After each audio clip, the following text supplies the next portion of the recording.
Benar bahwa pembangunan Indonesia di bagian timur, khususnya Papua, juga bisa kita fokuskan, terutama hadirnya daerah otonomi baru, 4 provinsi baru yang juga perlu perhatian pemerintah, dukungan infrastruktur, baik infrastruktur dasar, termasuk lahan yang terus disediakan, perumahan, termasuk juga perhubungan, dan yang paling juga penting adalah bagaimana transmigrasi saat ini bisa membuka potensi ekonomi baru di sana.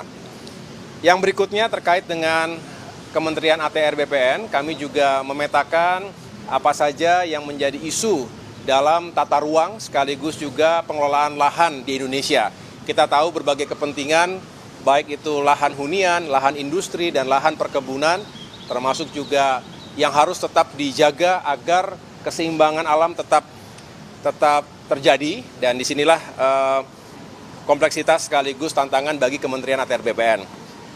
PKP, Perumahan dan Kawasan Permukiman, ini juga memiliki target yang tinggi untuk bisa menyediakan rumah-rumah yang semakin terjangkau bagi masyarakat berpenghasilan rendah.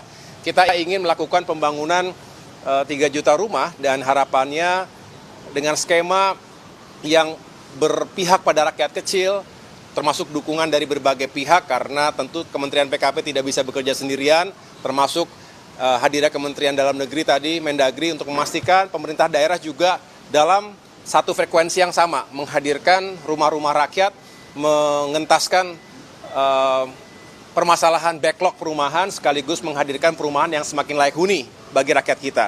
Dan yang terakhir, terkait dengan Kementerian Pekerjaan Umum, tentu berbicara infrastruktur dasar, jalan-jalan, persiapan menuju Lebaran, lalu kita juga kembali meyakinkan agar infrastruktur, misalnya bendungan, itu benar-benar terhubung dengan saluran irigasi sehingga bisa meningkatkan swasembada pangan. Dan yang lain-lain yang tentunya membutuhkan perhatian dari sektor pekerjaan umum. Kira-kira itu teman-teman sekalian yang dapat saya sampaikan. Intinya adalah Bapak Presiden senang bahwa infrastruktur ini terus bergerak, terus mencari solusi, dan kami mendengarkan berbagai masukan dan harapan masyarakat tentunya yang juga penting untuk kami akomodasi dalam pengembangan kebijakan di bidang infrastruktur. Terima kasih. Ya, silakan, mungkin ada yang disampaikan ke menteri-menteri lain.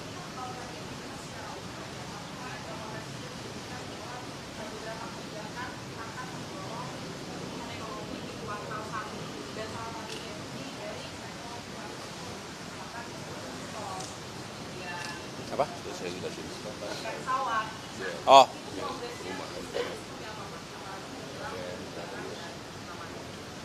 Ya, kami belum bisa mendeklar saat ini karena masih perlu waktu sedikit lagi. Saya mohon waktu terutama Kementerian Perhubungan yang juga tadi masih akan duduk bersama dengan Kementerian BUMN, Kementerian Keuangan, dan lain-lain. Yang jelas semangatnya adalah kami sesuai dengan arahan Bapak Presiden, bagaimana harga tiket, harga transportasi itu lebih terjangkau.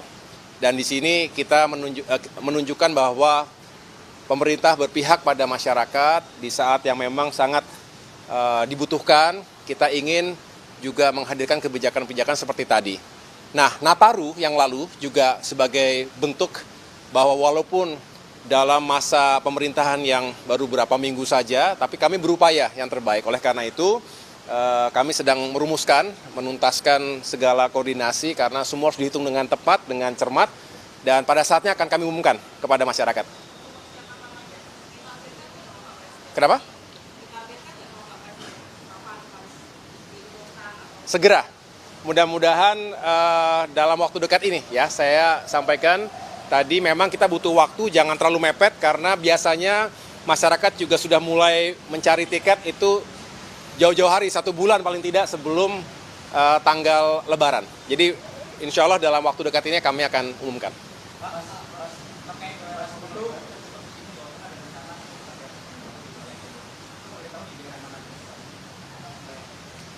Daerah otonomi baru yang dimaksud tadi ada 4 provinsi di Papua. Ada Papua Tengah, Papua Pegunungan, Papua Selatan, dan Papua Barat Daya. Bukan daerah otonomi baru, Pak. Pembangunan ibu kota. Ya, jadi 4 provinsi tadi kan merupakan daerah otonomi baru. Nah, yang belum hadir ini kan center ataupun pusat-pusat pemerintahannya.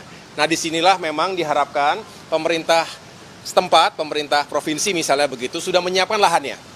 Nah, memohon kepada pemerintah pusat, termasuk Kementerian PU, untuk bisa membangun pusat pemerintahannya.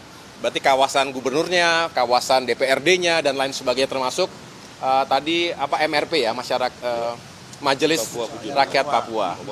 Jadi artinya ini semangatnya adalah bagaimana pemerintah bisa segera bekerja secara optimal setelah ada lingkungan yang dipersiapkan secara infrastruktur.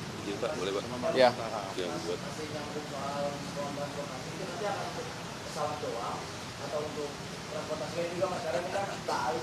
Kita rumuskan kita rumuskan itu kan. Saya tempat, Pak. Ya, Bapak. Sedang kita rumuskan.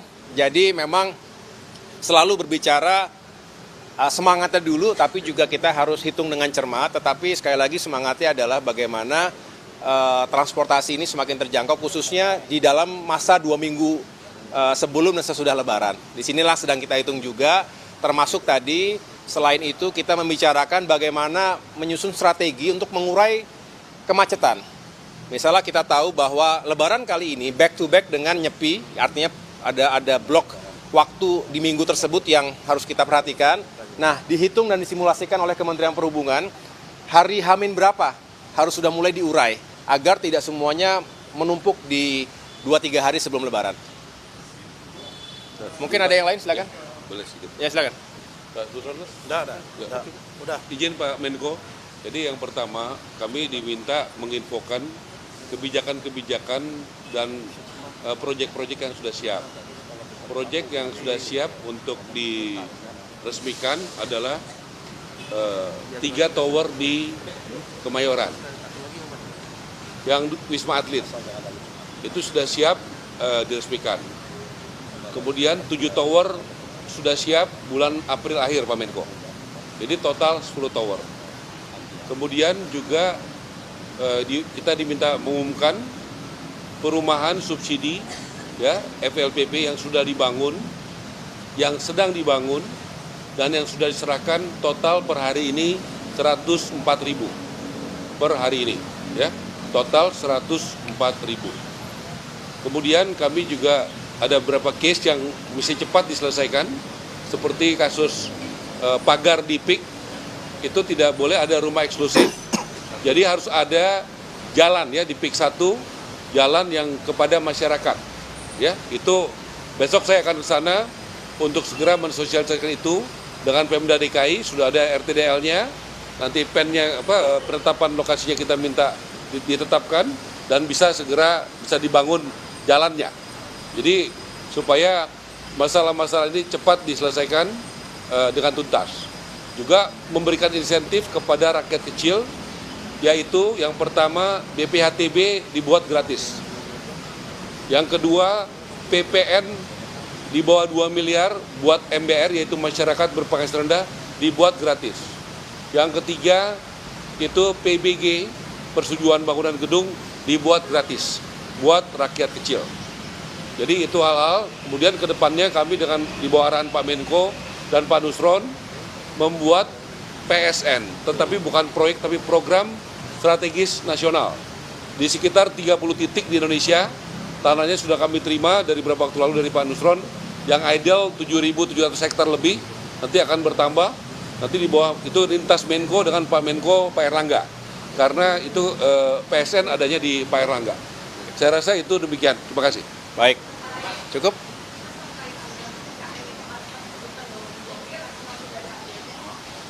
Kenapa? Oh iya, sebentar. Saya jelaskan satu lagi, izin Pak Menko. Ya.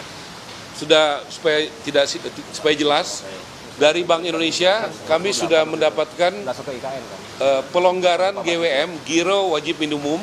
Bank itu ada duitnya di BI, dan itu Bank Indonesia siap untuk menjalankan sejumlah 80 triliun ya, duit bank yang ada di Bank Indonesia. Itu sejumlah 80 triliun, dan kami akan matangkan persiapan di besok malam. Kami akan rapat dengan Menq, dengan BUMN, dan juga Bank Himbara di kantor Menq untuk merealisasikan dalam rangka dukungan daripada Bank Indonesia untuk program pemerintah. Ya, 3 juta rumah itu artinya 3 juta yang dibangun dan yang direnovasi. Jadi demikian Pak. Makasih Pak. Tutup ya. Apa? Kenapa? Oh iya. Aman. Iya, jadi begini, terakhir saya mengikuti ratas terkait IKN, hadir pula Kepala OIKN, Bapak Basuki, dan telah dipaparkan oleh beliau kepada Bapak Presiden, yang intinya Bapak Presiden telah menyetujui anggaran untuk kelanjutan pembangunan OIKN atau kawasan IKN yang fokus pada pembangunan kawasan legislatif, berarti bicara MPR, DRI, dan juga kawasan judikatif. Ada MA, ada MK, ada KY, Komisi Yudisial. Itu dipersiapkan sekitar 48,8 triliun rupiah. Ini 2025 hingga 2029 dengan tahapan-tahapan tentu yang akan diatur sesuai dengan timeline dan juga rencana kerja yang telah disusun oleh OIKN. Jadi di situ posisinya kami tentu akan juga turut mengkoordinasikan karena OIKN juga menjadi salah satu wilayah koordinasi kami. Dan dengan demikian harapannya 1, 2, 3 tahun ke depan ini akan terjadi pembangunan, ada kelanjutan pembangunan dan progres yang bisa kita ikuti bersama. Kenapa?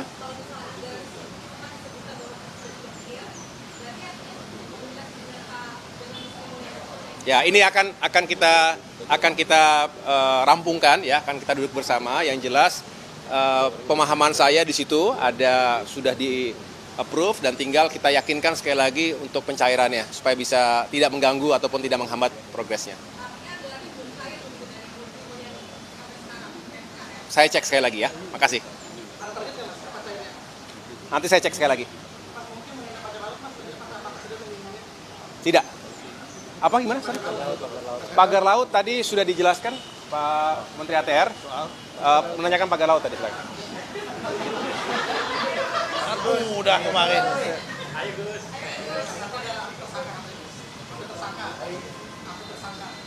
Oh, belum ada. Itu kalau soal tersangka urusannya Pak Kapolri. Jadi tanyanya ke Pak Kapolri yang menentukan. Nanti, kenapa? Bekasi. Kalau pemecatan BKW akan kami umumkan harusnya hari ini, tapi kan ada rapat ini besok lah. Tunggu besok lah. Tunggu besok ya. Oke. Kenapa?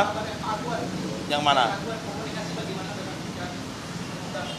Kalau yang berkomunikasi dengan pengusaha itu kan kita pemerintah memang wajib komunikasi dengan siapapun.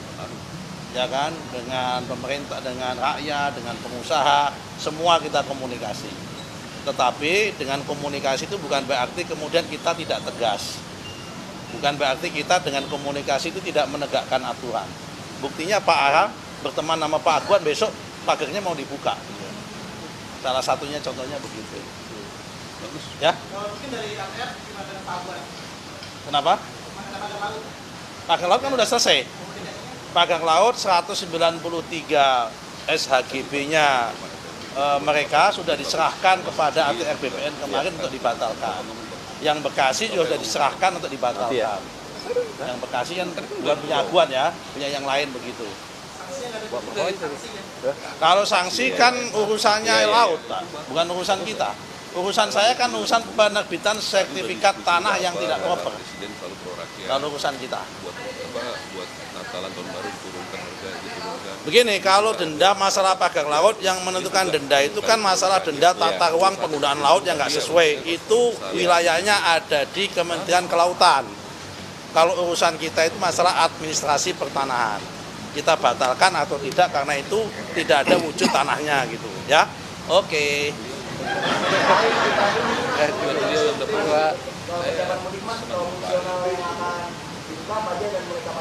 Tol fungsional. Oh, di mana tol? Oh, tol fungsional ya, Solo Jogja. Tol fungsional seperti kemarin ada sekitar tambahannya mungkin sekitar tambahan 58 km. Ada beberapa tol yang kita kebut penyelesaiannya kayak di Palembang dan di Jogja itu dari ruas Prambanan sampai dekat-dekat bandara itu sekitar 6 kiloan lah. Kita sedang kebut supaya bisa difungsionalkan juga supaya mengurai kemacetan pada saat ada arus mudik. Harapannya sih sebelum H-10 sudah kita buka ya. Harapannya. Nanti yang tambahan itu sampai kemarin saya ke sana itu masih berproses mereka. Kira-kira gitu ya. Pak Dedik, mungkin sedikit Pak soal diskon tarif Pak, apakah sudah ada pembicaraan dengan badan usaha gitu Pak? Mengingat waktu Nataru kan sempat ada alot ya Pak pembicaraan dengan badan usaha. Kalau mungkin di bulan Ramadan ini dan apakah udah ada angkanya gitu berapa diskonnya? Angkanya masih dibicarakan. Angka pastinya belum Mas, tapi kita sudah mulai bicara. Bahkan hari ini Kepala BPJT sudah Zoom meeting dengan semua badan usaha. Mudah-mudahan nggak berapa lama lagi kita bisa umumkan bersama-sama dengan Pak Menko dan juga tiket pesawat yang lain di diskonnya. Dari badan usaha sendiri sudah menyampaikan persetujuan itu nggak Pak? Soalnya ini kan masih dari Pak Prabowo Pak instruksinya. Ya, tapi kita masih diskusikan secara detailnya. Kemarin Pak Prabowo kan juga nggak bicara berapa besarnya kan. Nanti detailnya seperti apa kita lagi diskusikan.